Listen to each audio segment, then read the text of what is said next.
I've only seen bits and pieces of this game being played, so I'm not 100% sure what goes on. I've seen the ending, so I know how that goes, and I don't know how well this game is based on choice or whatever. I don't know. I know nothing. I'm gonna be eating some grapes because I woke up late, so I didn't eat breakfast. So if you hear crunching, which you probably will because this thing picks up everything, I'm sorry. I can't help it. Anyway, let's start a new game. I don't know if I want to play this with a controller or not. I have the option. The controller is like right there. But we're going to try it out without the controller.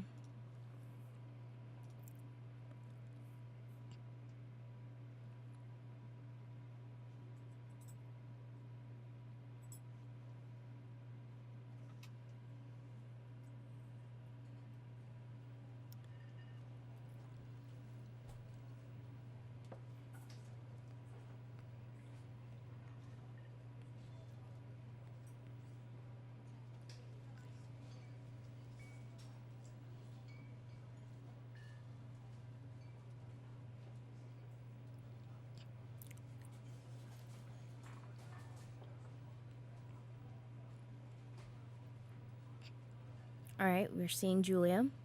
Cool. Oh, this music. She's about your age, late 20s, laughing with well-dressed professors and grad students from nearby CU Boulder. You, Henry, are out drinking with your pals. We approach her. We are drunk. So, what's your major? Or you're pretty?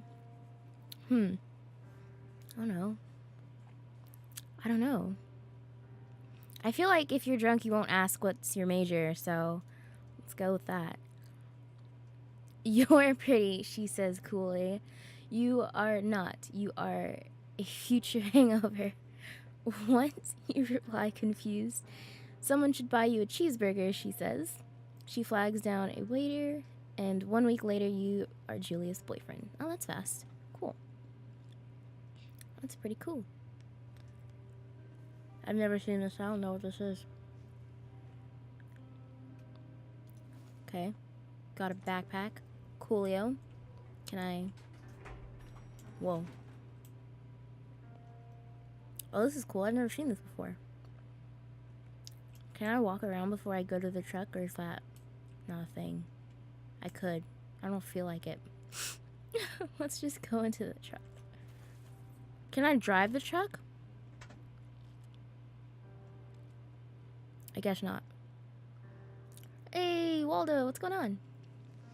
You date for over a year. She drives you absolutely nuts. It's great. You move in, you share an apartment near the school with a view of the mountains. Sorry, I have grapes in my mouth. You two drink beers out on the deck. You drink beer just about anywhere. Life is good. Julia wants to get a dog. There's a scruffy, undersized beagle. Julia's in love. She wants to bring it with her to class. There's also an intimidating but gentle-eyed German shepherd.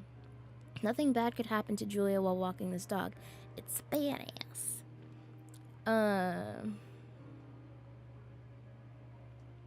Pick up the beagle and she names him Bucket. Or adopt the shepherd and name him Mayhem. I don't know.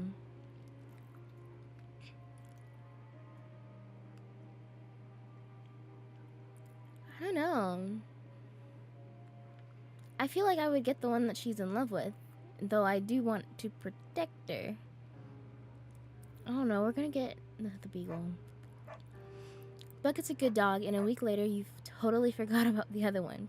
Julia loves him. You love him too. Prepare the fields. Oh god. Okay, 1979. You talk out on the deck. It's summer, 9:30 p.m., and the heat still radiates off the high desert. What do you think about kids, she asks. Kids? They're not very smart or good at much. Hey, I'm saying if you and I have some, a couple little idiots. One day why rush? That would be pretty good. Yeah, why not? In that case, we should probably get married. Yeah, I would like that, you say. These kids are going to be screwed up enough. It's probably for the best that their parents are hitched. You say she's absolutely right. Aw, we don't get to drive the truck. I'm sad. I wanted to drive the truck. Oh my goodness. This is so pretty. Listen, watching a stream and playing it for yourself and seeing how pretty it is, it Wait, which way was I going? I was going this way. My bad. I totally lost which direction I was going. Let's look at the map because I'm lost.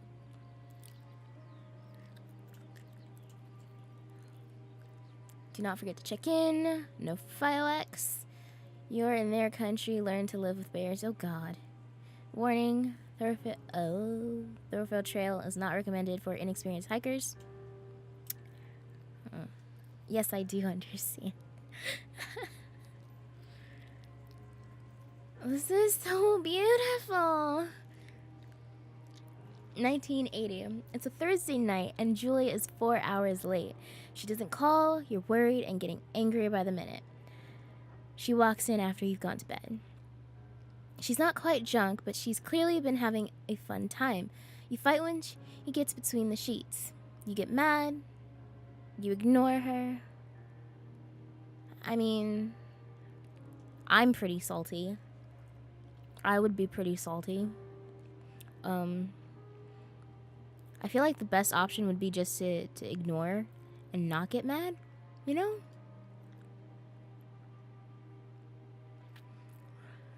You don't touch each other all night. The next day, you feel guilty for being so angry and ask her about her evening. She says it was great. You hold onto a tiny pill of resentment. You make some coffee and go to work. I mean, we didn't get totally mad, so... 1981, Julia still likes to draw. She draws plants from her research. She draws all the places you go. She draws you. You pose and flex like a He-Man, whatever that is, because I don't know. You frolic like a Victoria's Secret model. Oh no, let's go with this one. You look awesome. Of course. Dude. The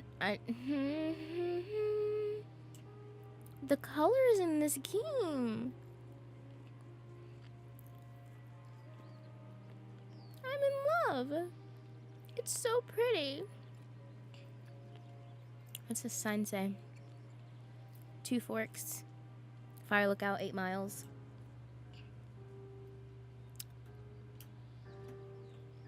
Spacebar, okay. Got it. 1982. During the summers, you and Julia enjoy walking Bucket at night. Who names their dog Bucket, though? Then again, one of my dogs has, like, a real person name, so never mind. There's a festival in town. It brings in folks from faraway places. One of them tries to mug you with a knife. Okay. Bucket gets kicked. Words. Julia yells. She gets flustered and has trouble speaking when she is stressed. You confront the attacker. You scare him away. You beat his goddamn face in. Yo.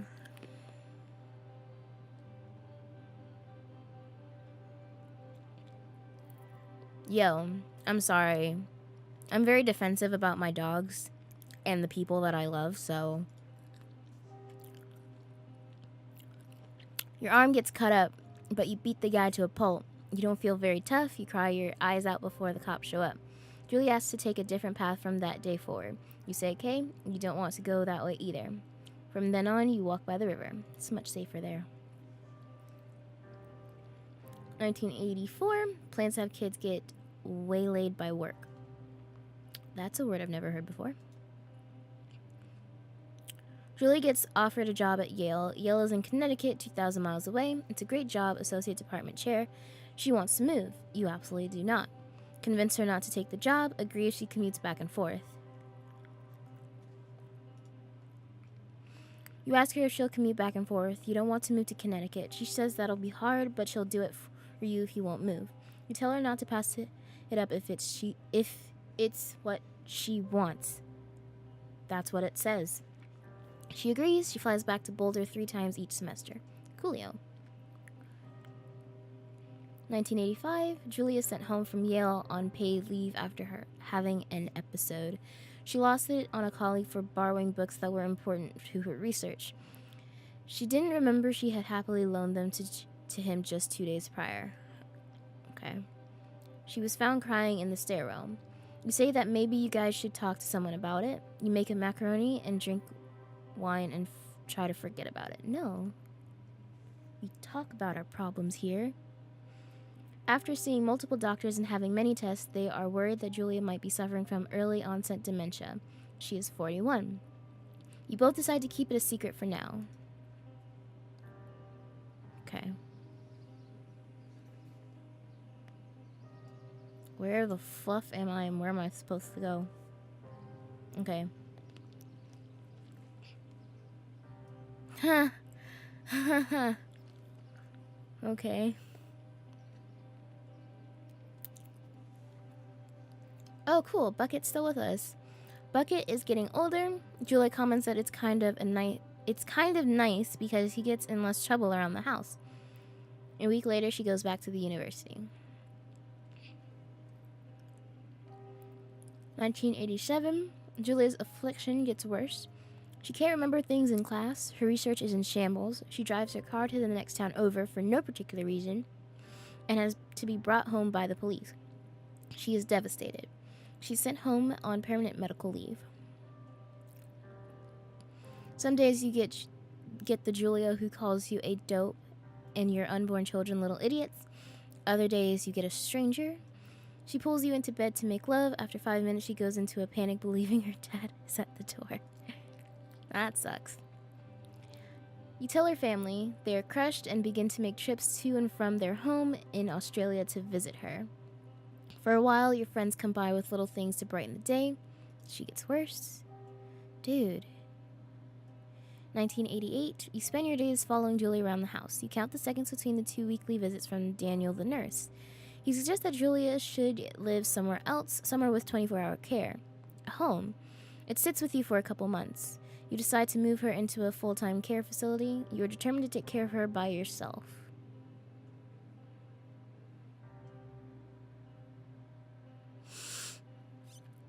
I don't want to make these decisions.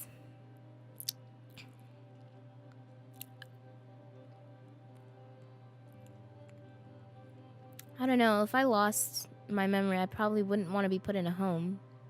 But at the same time, I wouldn't want to burden my family members with the responsibility to take care of me. So I don't know.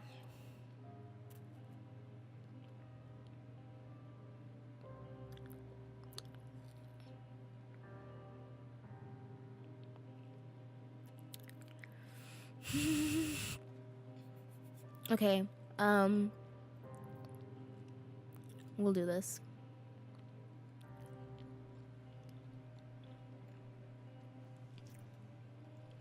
Okay.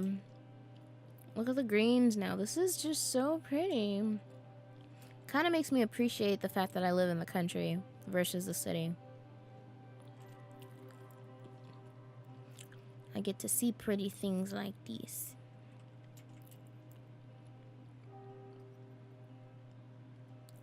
Jin Toki! Or can I just call you Jin? Is that alright? How are you doing today? Is everything good? I hope so.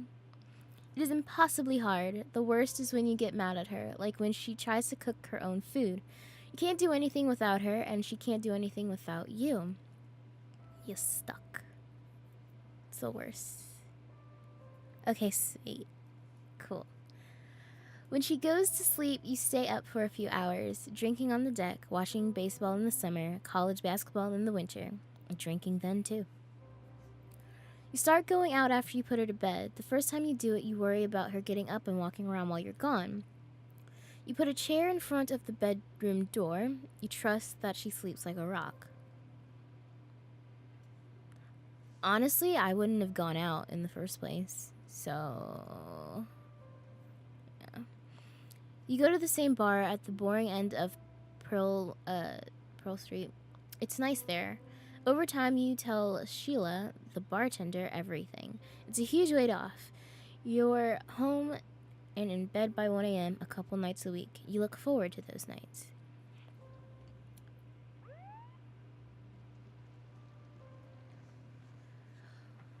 "1989.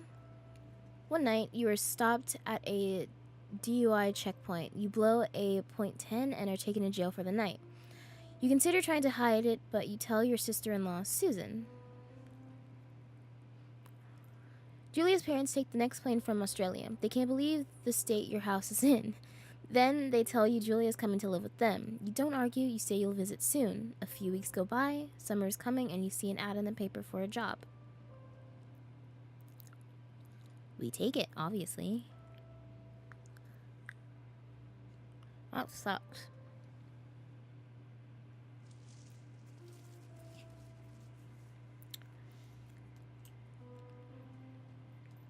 Look at the stars.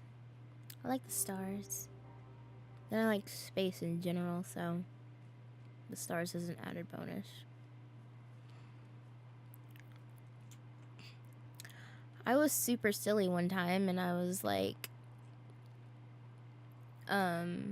so when the sun's out, there are no stars.